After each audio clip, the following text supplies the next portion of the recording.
Welcome to GT Bharat's PolicyCast. Today, we have Manoj Mishra with us to discuss one of the most transformative developments in GST dispute resolution framework, start of operation of the Goods and Services Tax Appellate Tribunal. The GST Tribunal, being the final fact-finding authority under the GST laws, has been set up after a long wait of 8 years of GST implementation, crossing various legal and technical hurdles. So, let's dive in. What held back GST Tribunal operationalization, and how did this delay affect taxpayers' access to justice over past 8 years? Uh, Indeed, the sense of functional tribunal since 2017 has been one of the biggest struggle gaps in GST regime. The delay primarily arose from constitutional challenges around the composition and independence of the tribunal. There are certain issues which were examined by the Supreme Court in Madras Bar Association case, and where the court found that earlier provisions did not ensure adequate judicial dominance, especially in how technical members were appointed. As a result, the government had to amend the CGST Act multiple times between 2019 and 2023 to align with the constitutional principles.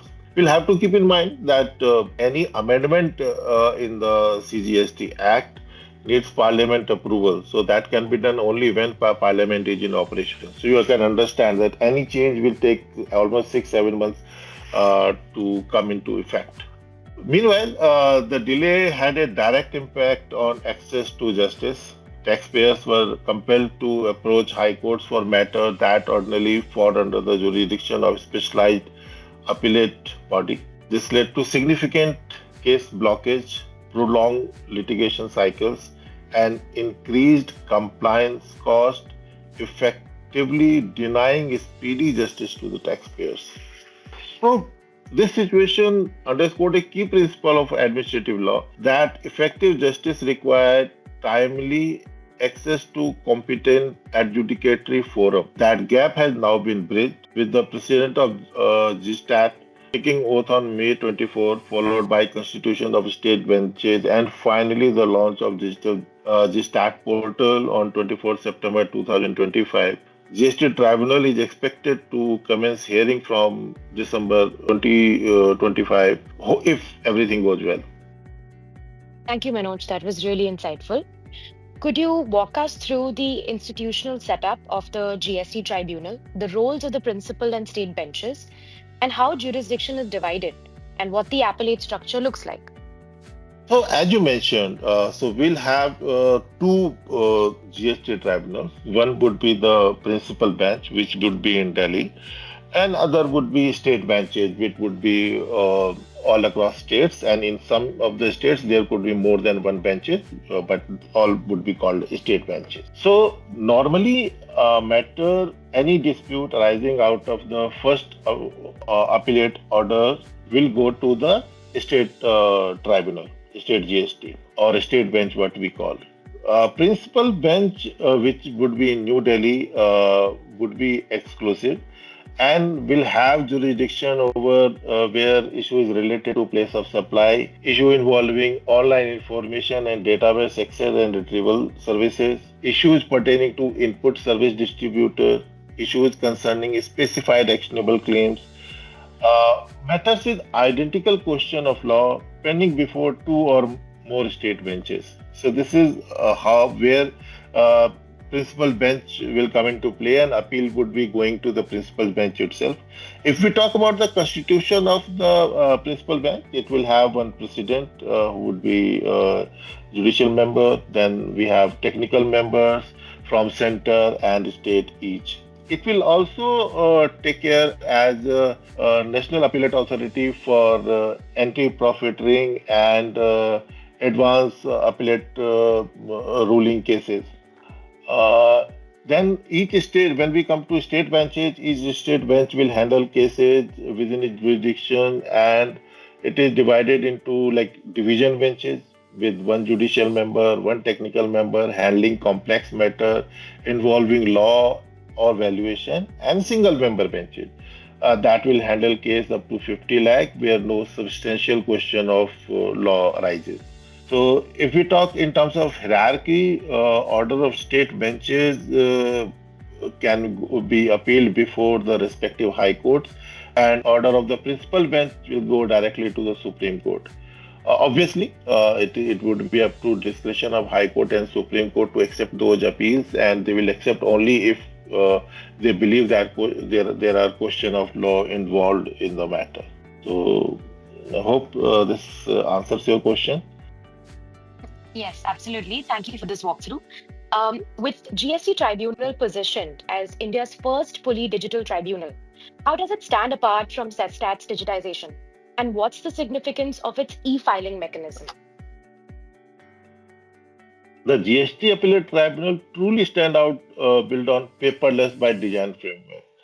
Every stage of the process from filing an appeal to the final pronouncement of order has been fully digitized. Uh, as far as when we talk about uh, recently released GSET e-filing manual, it acts as a procedural backbone, laying down detailed steps for registration of authorized representatives and litigants, auto validation of pre-deposit requirement, structured data inputs through Excel templates, digital service of notice, virtual hearing, and even online delivery of certified copies. So you can see that everything they are crystal clear, and everything has been clarified since the beginning. So what this means in practice is that entire litigation journey from initiation to closure is now integrated, traceable, and efficient. The system also features inbuilt validation and audit trails, reducing procedural lapses and enhancing transparency and accountability. If we talk about the SESTAT, which you mentioned, they recently announced a major procedural reform from mandating e-filing of all appeals and application effective 15th November 2025, with physical filing to be discontinued from 31st December 2025. Obviously, this is a great initiative, and they are moving towards being fully digital in line with what GST Tribunal is proposing.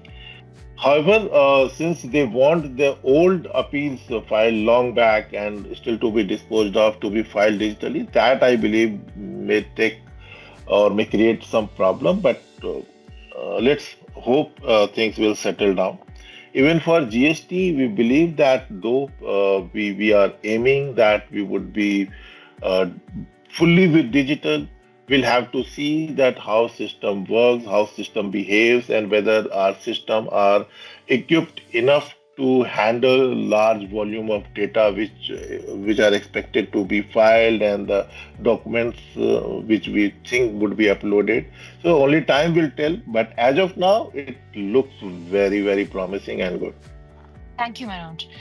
Given the significant backlog of cases, the government has opted for a staggered filing mechanism. Could you explain the rationale behind this and how it will operate in practice? Yeah, sure. So I would say it is a great initiative. So first you'll have to understand, we started the GST in 2017, and now we are like appellate mechanism has started, and they will be accepting appeal in December 2025. So almost a gap of more than 8.5 years. Okay. So in during this process, as per an estimate, there are around 4 lakh appeals which are to be filed before the tribunal. And everybody, if they start filing on the last day or on one particular day, then system will crash. And as I mentioned, that everybody has to upload documents digitally. So again, that will be voluminous and may take a lot of time and space of the portal. So it was a wise decision to segregate between the appeals, that when which appeal would be filed at what point of time. So that will one that will there would be less burden on the portal. Second, it will give some kind of idea to the government or to the administrators that how their system is behaving. So if there are any lacuna, anything going wrong, they will have time to make that wrong good. So I'll say that this is a very good idea that they have segregated filing of the appeals. From a practitioner standpoint, what strategic considerations should businesses keep in mind while transitioning to the GST tribunal regime, especially in cases involving multiple registration, pending writs, or common show cause notices? So this transition definitely will need a well-planned strategy. So one that uh, they should file all the appeals which they have not filed and which is pending. That is first thing, and they should draft everything well in advance, not wait for the last date, and not wait for even for when their segregated date option will come. They should keep everything ready, and when they should upload everything as and when they are eligible, they become eligible to upload that. That is one. Second, they should also sit back and think the whether their writ petition pending at the High Court, which they would have filed when GST Tribunal was not in operation, whether they should continue with that or should withdraw and prefer an appeal before the tribunal. Because writ before the High Court, it has got own merits and demerits. So one, of course, you like skip one particular level and get speedy justice, but it has got its own demerits that High Court may take more than whatever tribunal would generally take more time. And then second, that in the tribunal you get to explain your case in a detailed manner. There you will find the people who are subject experts, unlike in the High Court, where focus would be on the law, not on peculiar factual points of your case. So you'll have to choose and take a considered decision whether to continue with the High Court or withdraw and file appeal before the tribunal. Okay, then you'll have to ensure that you are filing separate appeal for separate orders. Documentation